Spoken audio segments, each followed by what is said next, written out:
Hi guys, we're here for our Bible in a Year Challenge reading for November 30th. That's going to come from Hosea 5-6, Proverbs 19, and Luke 23. So Hosea chapter 5, the failure of Israel's leaders. Hear this, you priests and all of Israel's leaders. Listen, all you men of the royal family. These words of judgment are for you. You are doomed, for you have led the people into a snare by worshiping the idols. At Mizpah and Tabor, you have dug a deep pit to trap them at Acacia. But never forget, I will settle with all of you for what you have done. I know what you are like, O Israel. You have left me as a prostitute leaves her husband. You are utterly defiled. Your deeds won't let you return to your God. You are a prostitute through and through, and you cannot know the Lord. The arrogance of Israel testifies against her. She will stumble under her load of guilt. Judah too will fall with her. Then at last they will come with their flocks and herds to offer sacrifices to the Lord. But it will be too late. They will not find him because he is withdrawn from them, and they are now alone. For they have betrayed the honor of the Lord, bearing children that aren't his. Now their false religion will devour them along with all their wealth. Blow the ram's horn in Gibeah. Sound the alarm in Ramah. Raise the battle cry in Bethaven. Lead on into battle, O warriors of Benjamin. One thing is certain, Israel. When your day of punishment comes, you will become a heap of rubble. The leaders of Judah have become as bad as thieves, so I'll pour my anger down on them like a waterfall. The people of Israel will be crushed and broken by my judgment, because they are determined to worship idols. I will destroy Israel as a moth consumes wool. I will sap Judah's strength as dry rot weakens wood. When Israel and Judah saw how sick they were, Israel turned to Assyria, to the great king there, but he could neither help nor cure them. I will tear at Israel and Judah as a lion rips apart its prey. I will carry them off, and there will be no one left to rescue them. Then I will return to my place until they admit their guilt and look to me for help. For as soon as trouble comes, they will search for me.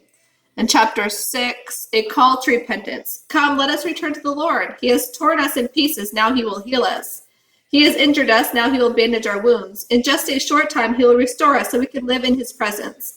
Oh, that we might know the Lord. Let us press on to know him. Then he will respond to us as surely as the arrival of dawn or the coming of rains in early spring. O Israel and Judah, what should I do with you? Asked the Lord. For your love vanishes like the morning mist and disappears like dew in the sunlight. I sent my prophets to cut you to pieces. I have slaughtered you with my words, threatening you with death. My judgment will strike you as surely as day follows night. I want you to be merciful. I don't want your sacrifices. I want you to know God. That's more important than burnt offerings. But like Adam, you broke my covenant and rebelled against me. Gilead is a city of sinners tracked with footprints of blood. Its citizens are bands of robbers lying in ambush for their victims. Gangs of priests murder travelers along their road to Shechem and practice every kind of sin. Yes, I have seen a horrible thing in Israel. My people have defiled themselves by chasing after other gods. O Judah, a harvest of punishment is also waiting for you, though I wanted so much to restore the fortunes of my people. Okay, and then Proverbs 19.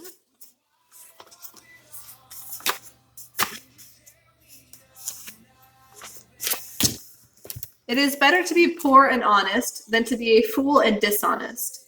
Zeal without knowledge is not good. A person who moves too quickly may go the wrong way. People ruin their lives by their own foolishness and then are angry at the Lord. Wealth makes many quote-unquote friends. Poverty drives them away. A false witness will not go unpunished, nor will a liar escape. Many beg favors from a prince. Everyone is the friend of a person who gives gifts. If the relatives of the poor despise them, how much more will their friends avoid them? The poor call after them, but they are gone. To acquire wisdom is to love oneself. People who cherish understanding will prosper. A false witness will not go unpunished, and a liar will be destroyed. It isn't right for a fool to live in luxury or for a slave to rule over princes. People with good sense restrain their anger. They earn esteem by overlooking wrongs. The king's anger is like a lion's roar, but his favor is like dew on the grass. A foolish child is a calamity to a father. A nagging wife annoys like a constant dripping. Parents can provide their sons with an inheritance of houses and wealth, but only the Lord can give an understanding wife. A lazy person sleeps soundly and goes hungry. Keep the commandments and keep your life. Despising them leads to death. If you help the poor, you are lending to the Lord. He will repay you. Discipline your children while there is hope. If you don't, you will ruin their lives. Short-tempered people must pay their own penalty. If you rescue them once, you'll have to do it again. Get all the advice and instruction you can and be wise the rest of your life. You can make many plans, but the Lord's purpose will prevail. Loyalty makes a person attractive, and it is better to be poor than dishonest. Fear of the Lord gives life, security, and protection from harm. Some people are so lazy that they won't even lift a finger to feed themselves. If you punish a mocker, the simple-minded will learn a lesson. If you reprove the wise, they will be all the wiser. Children who mistreat their father or chase away their mother are a public disgrace and an embarrassment. If you stop listening to instruction, my child, you have turned your back on knowledge. A corrupt witness makes a mockery of justice. The mouth of the wicked gulps down evil. Mockers will be punished, and the backs of fools will be beaten. And Luke 23. Jesus' trial before Pilate. Then the entire council took Jesus over to Pilate, the Roman governor. They began at once to state their case. This man has been leading our people to ruin by telling them not to pay their taxes to the Roman government and by claiming he is the Messiah, a king. So Pilate asked him, "Are you the king of the Jews?" Jesus replied, "Yes, it is as you say." Pilate turned to the leading priests and to the crowd and said, "I can find nothing wrong with this man." Then they became desperate. "But he is causing riots everywhere he goes, all over Judea, from Galilee to Jerusalem."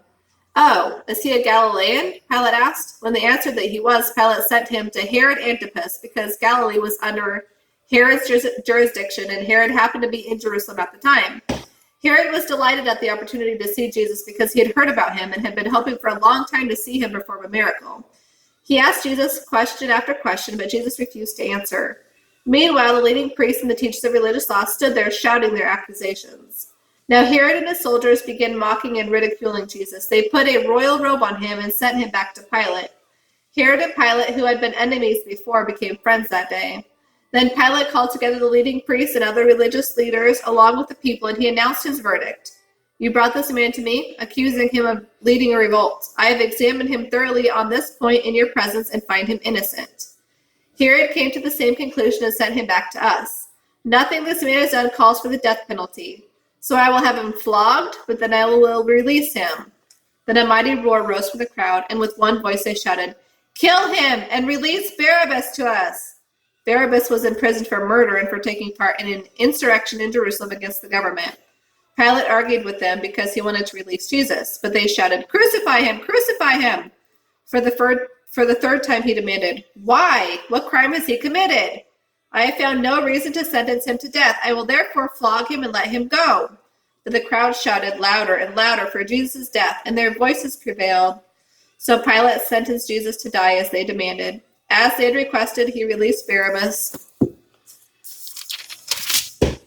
the man in prison for insurrection and murder. But he delivered Jesus over to them to do as they wished. The crucifixion.